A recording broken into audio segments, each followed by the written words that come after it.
It's an awesome car. It's just... I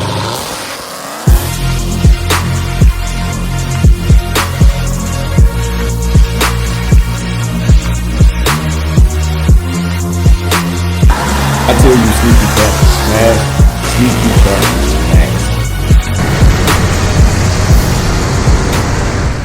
smash. Alright, what is up, everybody, and welcome back to the channel. So, I was making a video previously on the way here to Lubbock on the Ram and its towing capabilities, and I wanted to, I'm getting a lot of messages and DMs and some comments on YouTube about the REDEYE situation. So, originally, I never even thought about buying the REDEYE. When it came out, I was like, man, that's really cool, but when it came out, I was really focused on my Hellcat at the time and building that and making it faster, so the REDEYE never even crossed my mind. Now, recently, things have changed a little bit.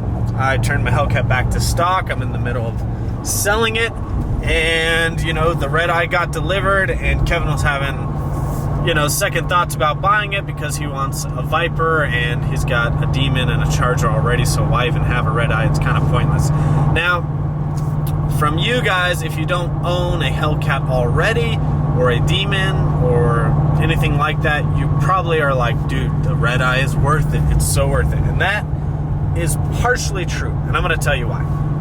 When you already have a Hellcat, the REDEYE is definitely a step up, but when you look at the MSRP difference of about $20,000+, is the step up really worth it?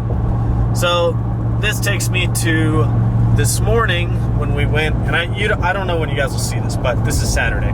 So this takes me to this morning when we went and test drove the REDEYE. I kind of started to think about it, like, okay, maybe I will trade in my Hellcat. I'll step up to a REDEYE.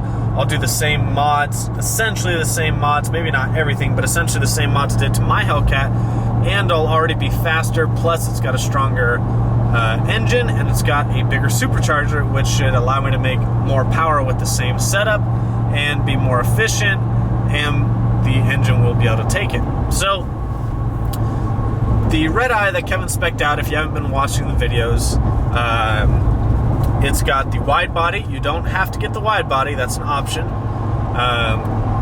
It has sunroof, which is an option. It's got the Harman Kardon upgrade. It's got the red leather. It's got painted to match hood. You can get a black hood instead, although as you guys saw, I think the painted to match hood, especially on the white, looks mint. It's freaking awesome. What else? What other upgrades? It has satin black Brembos. I mean, it's, you know, and some people think you should keep the red Brembos, but once they started offering that option, I saw a Destroyer Gray REDEYE with orange Brembos from the factory. That looks mint. But yeah, so it had satin black Brembos. I mean, it had every upgrade you could get, and the MSRP on it was $90,000. So I was like, okay, they'll give me enough for my Hellcat. And we'll get into that, but I was hoping they'd give me more for my Hellcat than they actually did. But, you know, when I went to test drive it, that was kind of in the back of my mind, okay, if they give me this number for my Hellcat, and I can get the REDEYE for this price, maybe it's worth it. Maybe it's worth the upgrade. So we get there, and they let us test drive it, which was awesome. Huge shout out to Texas Dodge for letting us test drive it. They do not, when the Hellcats first came out, they were not letting people test drive them. And here's a REDEYE, $20,000 more minimum, and they let us test drive it, which is really cool of them. Obviously, we've bought a bunch of vehicles from them, so there's a, you know, there's a trust and there's a friendship there for sure. So we got to test drive it, and look in the cup holder, and it's the freaking black key. I'm like, the black key? Really? What the heck am I supposed to do with the black key? So, you know, it's still cool, though. They let us test drive it, got a feel for it. And right off the bat, I noticed when that vehicle is in track mode, the suspension and the steering is super stiff. It changes the whole feel of the car, which is really cool. That means, you know, the modes, they're not just fake modes. I mean, those modes are there for a reason. So that stuck out to me. But other than that, you know, before getting on it and kind of testing the power out, the car felt the exact same as the Challenger I have now. You know, there's just two scoops in front of me instead of one in the middle. The leather was the same, the feel of the steering wheel was the same, the whole Uconnect system, it's just updated, but it's the exact same layout. Same design in the interior. Nothing was different in the interior. And, oh great, you guys woke up, Cupcake. Shoot! Go back to bed. So there's that. Now, when I first went around a corner, I could feel, okay, it feels more planted, and the reason for that is because it comes with, I believe, 315s stock. It's here 295 or 3, I can't remember, but it's a bigger tire than the Hellcat. The Hellcat comes with 275 stock, and I believe this comes with either 295s or 315 stock. I can't remember exactly, but you guys will let me know down below. It's just, I'm drawing a blank right now. But either way, the tires are larger because it has the wider fender flares, and from the factory, you can't do wider tires without fender flares because, you know, you're gonna have people returning their cars because they got paint chips all over the side of them.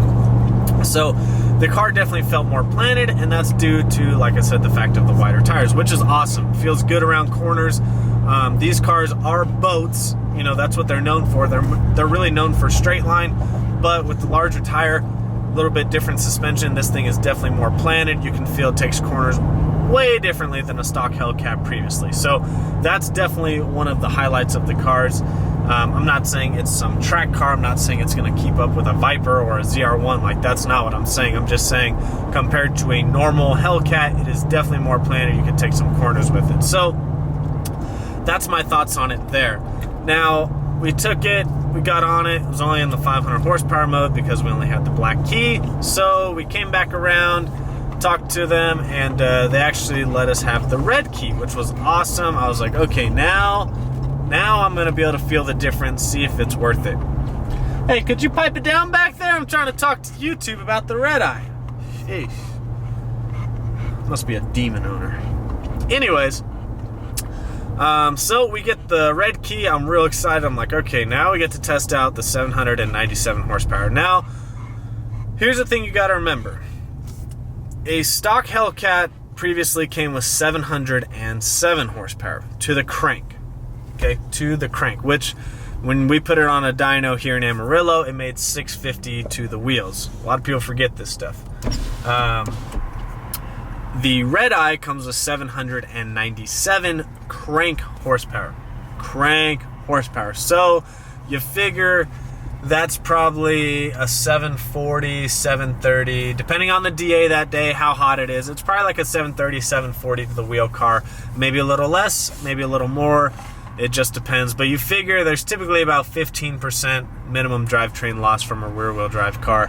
Like I said, it varies, but that's kind of just the average. So, you know, not a huge difference, but a good enough difference. And like I said, with that being said, the car definitely has more potential from the factory to make more power because it's already starting off with a bigger blower. It's starting off with a stronger motor. But you can make a Hellcat just as fast, just as easily, but the potential, obviously, for the REDEYE is a little bit higher. Now, what I will say is that the potential is not that much more. It just takes less mods to make more power, but it's not this huge, drastic difference. And I think that's what people seem to forget. It's definitely got a stronger motor, but the Hellcat motor already was really strong. There's people out there making 12, 1300 horsepower to the wheels. Yeah, you know, it's a ticking time bomb at that point, but I'm just saying they can hold some power. 1,000, 1,100 at the wheels is nothing for a Hellcat motor. It can last at that for a while. Now, people have blown them up with lower horsepower, but with the right tune, the right setup, you know, the correct fuel in the car, they can hold it. So, you know, the REDEYE might bump it up a little bit. It can definitely hold some more power, but here's the limiting factor. The transmission is the same. People are saying it's beefed up, but what I've read, and with people taking them apart, it's the same transmission, just the torque converter is different. And even if the transmission is beefed up, it ain't beefed up that much more. So your first limit, if you start modding the REDEYE, is still going to be the transmission or the rear end. People have been shattering rear ends on Demons already, the rear diffs on them, if you don't know what I'm talking about. So not to say that all of them are weak, I'm just saying when you start modding them, you got to look at where your weak points are at. And I believe the weak point, first of all, is probably going to be the rear end, just kind of like the Hellcat. You either get, some people have ran low nines on stock rear ends and stock trannies. I'm just saying that's 1 in 100, or it's not everyone's doing it. There's people blowing them up at stock power levels. So you got to kind of look at the average. There's always going to be a guy that's running 8s on a stock transmission and stock rear diff, but then the next guy, he blew it up on a stock power levels. So you got to kind of look at the average. So that's what I'm kind of talking about, is more of the average between the rear ends and the transmissions. So I drive the car, right? And I'm like, man, I can definitely feel the power difference. I can feel how it pulls differently. It definitely feels more planted, spins the tires a little bit at 40, but then it hooks and goes because it's got bigger tires. Now, obviously, it still has summer tires on it, so, you throw some drag radials on it, and it's really going to pull hard. But is the price difference worth it? Is your monthly payment from $1,000 to $1,500 worth it? And these are questions I started asking myself. Obviously, you could put more money down, but that's kind of, like I said, once again, the average difference if you're looking at the two price differences based on certain months. But that's what you got to look at. And for me, the car didn't wow me. And you guys might be like, what? The car didn't wow you? What the hell is wrong with you? We got to remember, I had a modified Hellcat that went 9s, very deep into the 9s, and it could have gone faster. I've owned a stock Hellcat. My Hellcat's back to stock. I've driven a Demon. I've driven Kevin's car when it was stock. I've driven it when it's modified. And the car just did not wow me. Now, I'll tell you what wowed me was the looks of the car. The wide body with the hood and the white knuckle paint. I mean, that looks freaking amazing. The red leather, it looks so good. It is a freaking good looking car. One of the best looking modern muscle cars out there, in my opinion. And like I said, that's my opinion, so take it with a grain of salt. But in my opinion, it's one of the best looking. The wide body is phenomenal. It looks really good. It's such a good looking car. But I don't think it's worth it. So I might get some hate on this video. You guys might comment negatively, but you got to remember where I'm coming from. And a lot of you will understand if you watch my previous videos and how much faster I'm trying to go. Because you got to remember, if I do the same exact mods to a Redeye that I did to mine, you're still only talking about 0.2 difference, maybe 0.3. And to some people that might be like, oh man, that's so fast. And it's really not. Like, you're still, you might get to the 8s easier, but you ain't going mid-8s, It's going to be a struggle to get to the high 8s. It'll go low 9s pretty easily, but to get it into the 8s, it's going to be a struggle. And then you get to that same threshold where I got with mine, where it's like, okay, now we got to go really crazy with it. And is it worth cutting up or highly modifying a $90,000 car? Not for me at the point that I'm at financially with my life. I'm still only 28 years old. I could definitely afford the car. I could make the payment work. But at the end of the day, it's just not worth it. It's not, I can make the payment, but it's just not worth it in my opinion. I'm sorry, guys. So that's my feelings on the Redeye. I kind of wanted to make like a quick video about it since everyone's been asking, and I'm really trying my best to respond to all the comments and everything, but I just don't think it's worth it at the end of the day. When I drive Kevin's Demon, I'm like, man, this is sweet. This is a big difference from a Hellcat. You drive the Redeye, it's the same motor, same supercharger, but the suspension's all different, the tuning's different. So yeah, you could throw the Demon suspension on it, you could lightly tune it, and then you got yourself a Demon. Yes, it's still not a Demon. I mean, it's got the same engine, same supercharger. Like I said, change the suspension, change the tune, and you're already there. And you could even actually have someone tune it and probably make more than a Demon. But you still get into the fact that you're modifying, a $90,000 car. That's just, to me, that's crazy. So, no, I'm not buying the Redeye Challenger. I did think about it. I highly considered it. The dealership didn't really want to budge on the price very much. They were going to sell it for a little bit under sticker, but not by much. They'll have people that'll pay sticker, if not more, for it. So, their thoughts are, why sell it under sticker? and I wanted it pretty far under sticker just for it to make sense to me. And then I wanted more for my car, and they didn't really want to budge. And like I said, I probably could have made it work, but I just, at the end of the day, don't think it's worth it. So sorry to let you guys down, but in my opinion, it's not worth it. It is a sick car. If you don't already own a Hellcat and you're looking to get into one and you can afford it, I mean, by all means, go buy it. You'll love it. It'll be an awesome car.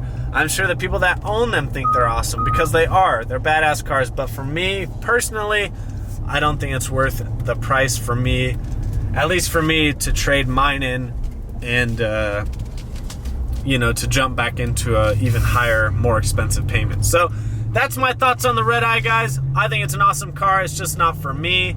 And I think what I'm trying to do, the car that I'm trying to build, that's not the right platform either. So huge shout out to you guys for commenting and giving me your thoughts, because I really enjoy them and I really look into them. But we're not going to get the Redeye. At least I'm not. I'm still looking into something else. Make sure you guys always comment, like, subscribe, follow me on Instagram and Snapchat, Vanvy39, and we'll see you guys on the next one.